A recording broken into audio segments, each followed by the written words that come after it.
50F, never thought I would be writing a post like this about my own son Oliver, 25M. I guess I should start from the beginning. I met my ex-husband Mark when I was 20, and we got married a year later.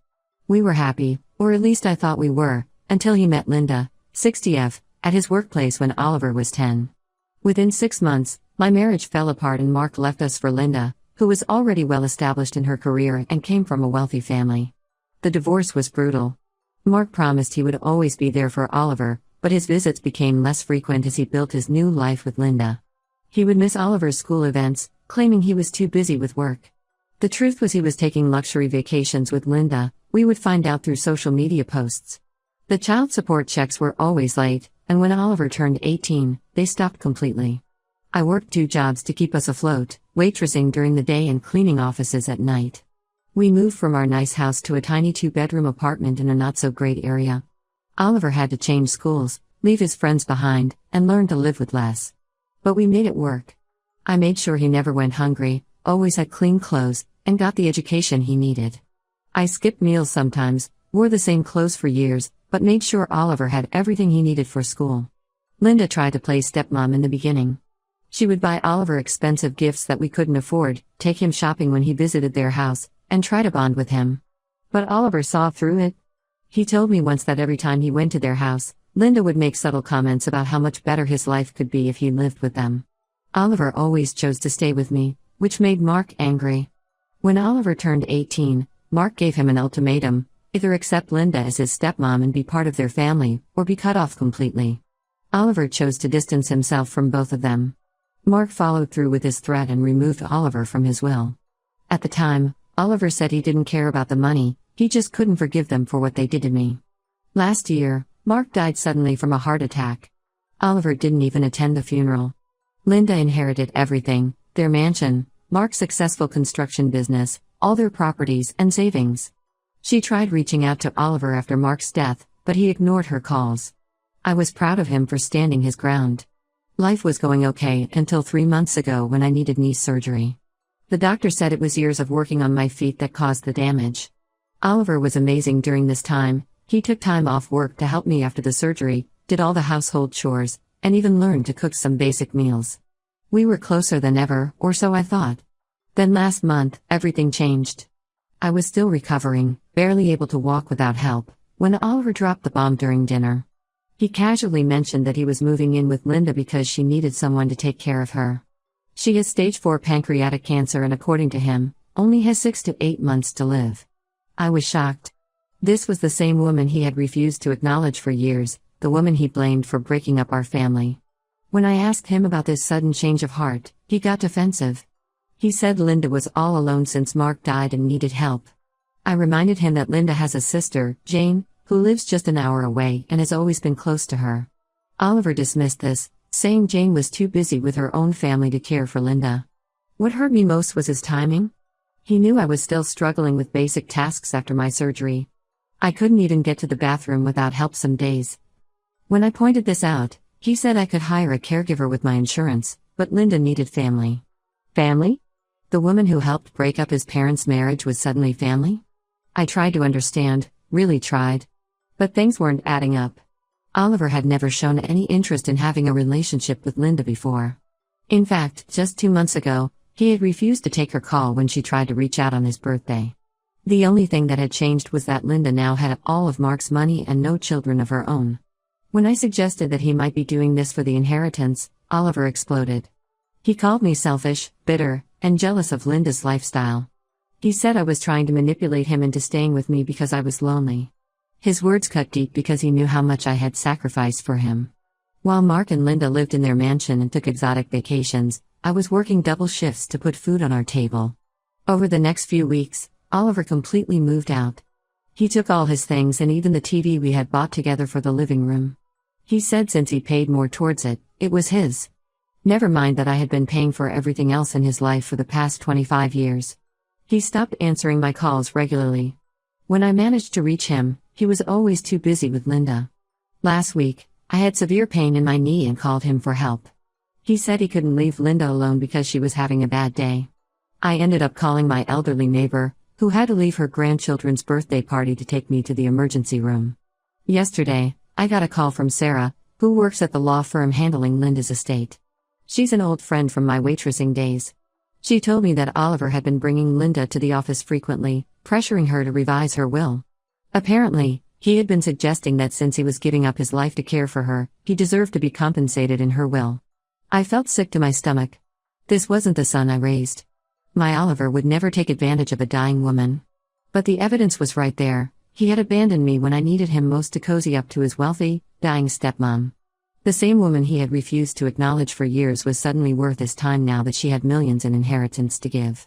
I debated for days about what to do. Finally, I decided to reach out to Linda.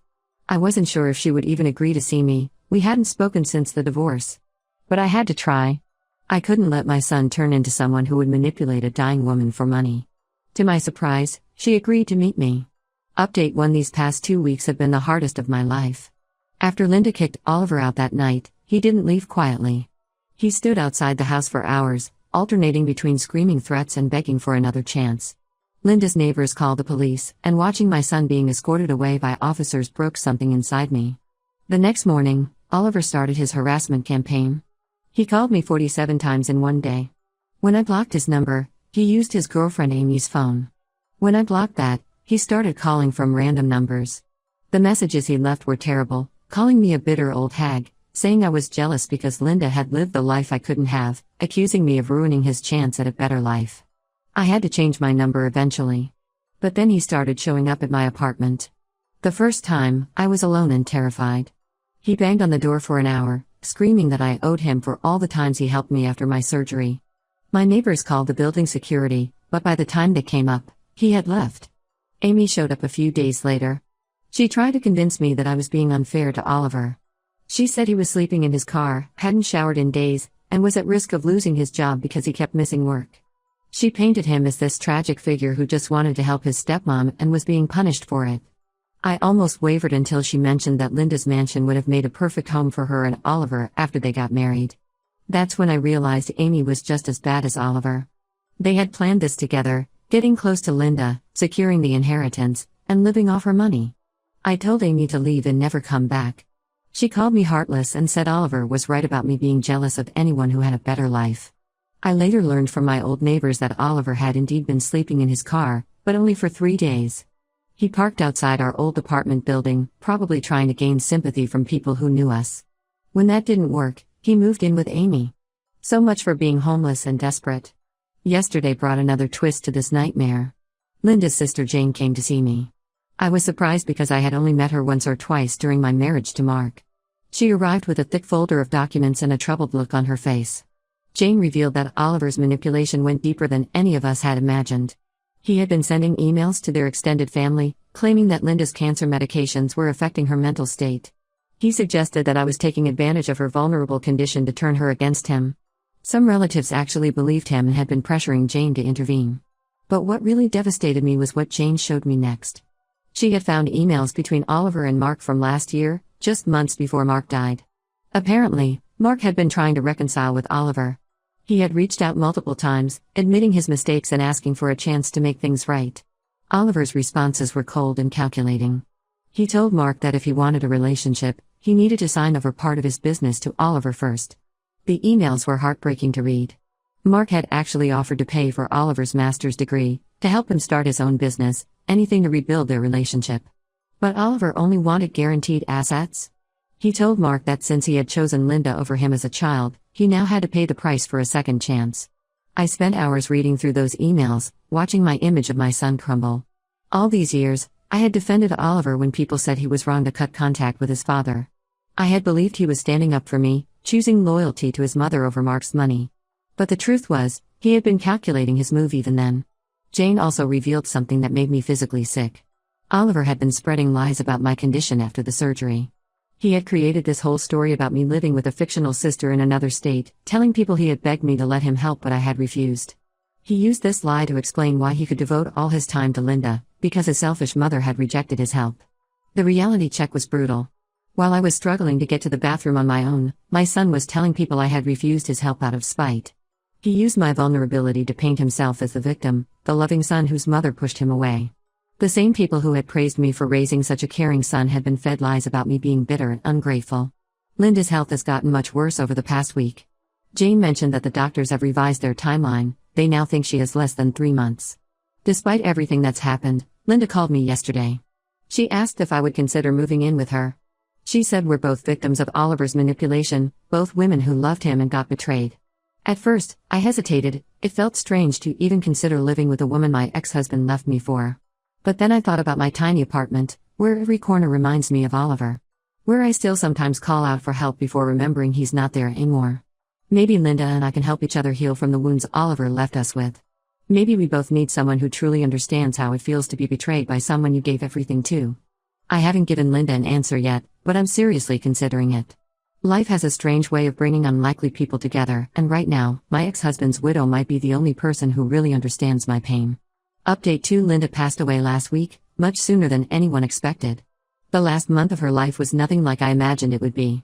After I moved in, we developed an unexpected bond. We spent hours talking about everything, our childhoods, our marriages, our regrets. She told me that her relationship with Mark hadn't been the fairy tale everyone thought it was. He had been controlling with money despite their wealth, always reminding her that it was his business that made them rich. The night before she died, Linda made a full confession. She told me that she had actually tried to end things with Mark when she found out he was married, but he had pursued her relentlessly. He told her I was a cold, uncaring wife who had trapped him with pregnancy. I was angry at first, but then realized Mark had manipulated both of us. Linda cried as she told me how guilty she felt watching me struggle as a single mother while she lived in luxury. Linda's last day was peaceful. We had watched movies together, and she had even managed to eat a little soup. She went to sleep that night asking me to stay in her room. She said she was feeling unusually tired. I sat in the armchair next to her bed, and somewhere during the night, she quietly slipped away. The hospice nurse said it was a blessing that she went so peacefully. I wasn't prepared for what happened next. The very afternoon after Linda died, while Jane and I were still making funeral arrangements, Oliver showed up with a lawyer. He hadn't even waited 24 hours before trying to stake his claim. The lawyer, a sleazy-looking man in an expensive suit, demanded immediate access to Linda's will and all her financial documents. He claimed they needed to ensure everything was in order before the funeral. Jane, thankfully, was prepared. Over the past month, she had documented everything. She had video recordings of Linda clearly stating why she was removing Oliver from her will. There were screenshots of all the manipulative texts Oliver had sent, emails where he pressured Linda about the inheritance, and even security camera footage from the days when he had shown up unannounced, demanding to speak to Linda's lawyer. But the most damning evidence came from Linda's old phone. Jane had found text messages that went back to even before Mark's death. Oliver and Amy had been planning this for over a year. They had actually celebrated when they found out about Linda's cancer diagnosis. There were messages where Oliver calculated how much money he could get, discussing with Amy how they would spend it. They had even planned which rooms in Linda's house they would renovate after she died. The messages revealed something even more disturbing. Oliver had known about Linda's cancer even before Mark's death. He had gotten the information from someone at the hospital where Linda was diagnosed. That's why he hadn't attended Mark's funeral. He was waiting to approach Linda when she was at her most vulnerable, after losing her husband. When Oliver's lawyer saw all the evidence, he actually excused himself and left. That's when Oliver showed his true colors. He started screaming about how we had turned a dying woman against him. He accused me of manipulating Linda just like he had manipulated her. According to him, I had moved in with Linda to secure my own inheritance. He said I was a gold digger who had probably celebrated when Mark died because it gave me a chance to get his money through Linda. The irony of his accusations wasn't lost on me. Everything he accused me of was exactly what he had done. He had celebrated Mark's death, manipulated Linda, and tried to secure an inheritance he didn't deserve. When security finally escorted him out, he was still screaming that I would regret this. Jane told me later that Oliver had already contacted several lawyers before this, but none would take his case after seeing the evidence. He had even tried to claim that Linda's cancer medications had made her mentally unstable when she changed her will, but her doctors had already certified that she was completely lucid until the end. Looking through those old messages was like reading a horror story where my son was the villain. There were texts where he joked about Linda's declining health, messages planning how to isolate her from her family, and detailed discussions about selling her house and artwork after her death. The son I raised, who once cried when we had to sell his old bicycle, had turned into someone who could gleefully plan to profit from a dying woman's death. Update 3: Life has taken such an unexpected turn in these past 3 months. Linda's final gift to me was her beach house, a small but beautiful property right on the coast. She added this to her will just 3 days before she died, saying she wanted to thank me for showing her kindness when everyone else was focused on her money. Jane told me that Linda had spent her last weekend alive making sure all the paperwork was properly done so Oliver couldn't contest it. Of course, Oliver still tried. He hired yet another lawyer, claiming that I had coerced a dying woman into giving me property. The case didn't even make it to court. Linda had recorded a video explaining her decision, and her doctor had signed off on her mental competency. Oliver's lawyer dropped the case after reviewing the evidence, making this his third failed attempt at contesting the will. I've moved into the beach house now. It's smaller than Linda's mansion but perfect for me. I turned the sunroom into a crafting space and started selling handmade jewelry online. It started as a way to keep my hands busy during lonely evenings, but it's actually turning into a decent business. Last month, I made enough to cover all my utilities and groceries. Oliver hasn't given up trying to contact me, though. He keeps creating new email accounts to send me messages. Last week, he even sent a handwritten letter, claiming he's changed and understood his mistakes. But in the same letter, he asked if I would consider sharing the beach house with him since it was too big for one person anyway. Some things never change. Amy's mother came to see me last month. She was horrified when she found out the truth. Apparently, Oliver and Amy had told her family an entirely different story. They claimed that Linda had promised to leave them her house, and I had manipulated her into changing her will because I was jealous of their relationship. Amy's mother apologized for believing them. She also told me that Amy and Oliver broke up after she found him planning to sell her grandmother's antique ring, a family heirloom he had promised to use for their engagement. The hardest part has been dealing with my memories. Every morning, I walk on the beach and think about the little boy who used to make sandcastles and chase seagulls. I look at old photos sometimes, trying to pinpoint when my sweet child turned into someone capable of such calculated cruelty. Was it when Mark left? When we had to move to the smaller apartment? Or was this darkness always there, and I was too blind to see it? Last week, Oliver's high school teacher ran into me at the grocery store. She asked about him, and for the first time, I didn't make excuses. I simply said we were no longer in contact. She seemed shocked and told me that Oliver had always been different, too focused on what others had, never satisfied with his own life. I hadn't seen it then, but maybe the signs were always there. I'm learning to live with my new reality. My knee has finally healed completely, and I can walk on the beach every morning. I've made friends with some local artists who sell their work online, and we meet weekly for coffee. Jane visits sometimes, bringing her grandchildren who fill the house with laughter. Sometimes at night, when I hear the waves crashing, I still cry for the son I lost. Not the man Oliver became, but the boy he used to be. I've finally accepted that while I'll always love that little boy, he doesn't exist anymore. The man who replaced him is a stranger, and maybe that's how it needs to stay. Would you like me to modify anything in this update or revise any part of the previous updates?